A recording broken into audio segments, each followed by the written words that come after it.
We were going to talk sort of just straight markets, but Anastasia, I'd ask you sort of on the back of this Pfizer news if it changes anything at this point, or do you think that this is already baked into the cake? I think it's important, Andrew. I think it's an important reminder that we do have tools to fight the Delta variant, to fight the Omicron variant.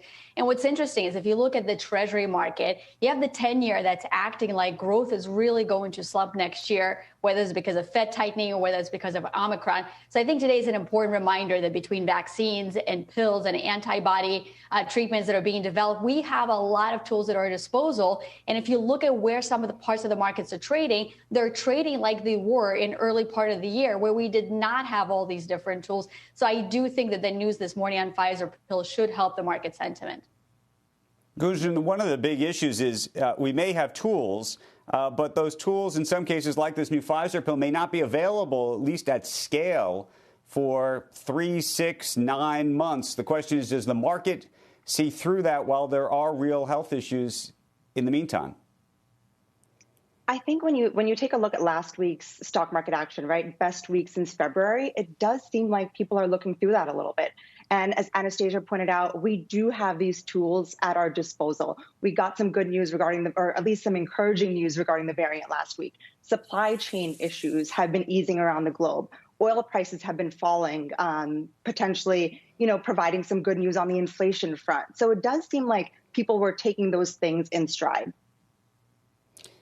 Anastasia, I just want to go back on the variant for one more moment, and then I want to switch the topic. But when you see some of the numbers that we're seeing in the UK or in Norway, where they're talking about they had, I think, 1,000 cases a day, and they're talking about this potentially exponentially growing to 300,000 cases a day, and you see the kind of, I don't want to say shutdown in the UK, but you're starting to see people talk about really working from home for a period of time. If that were to happen in the United States, how would that impact the market?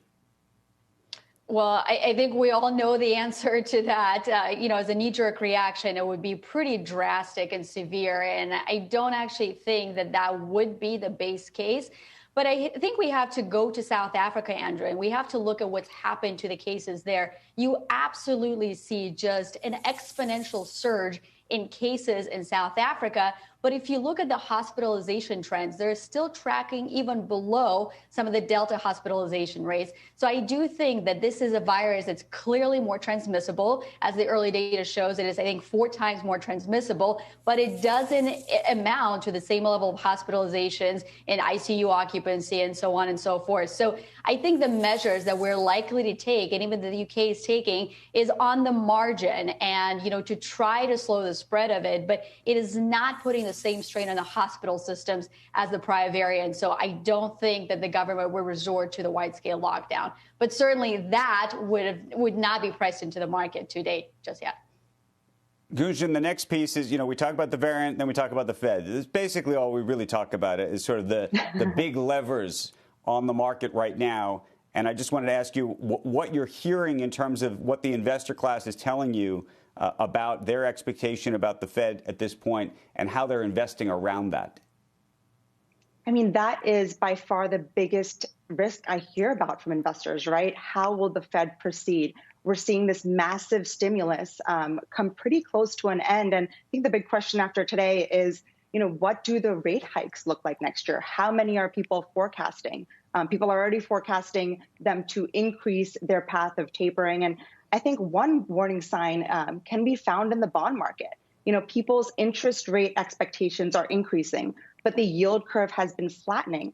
That tells you some investors are saying, hey, is the Fed going to overreact to the inflation that we're seeing? Are they going to make a policy mistake? That's a fear out there.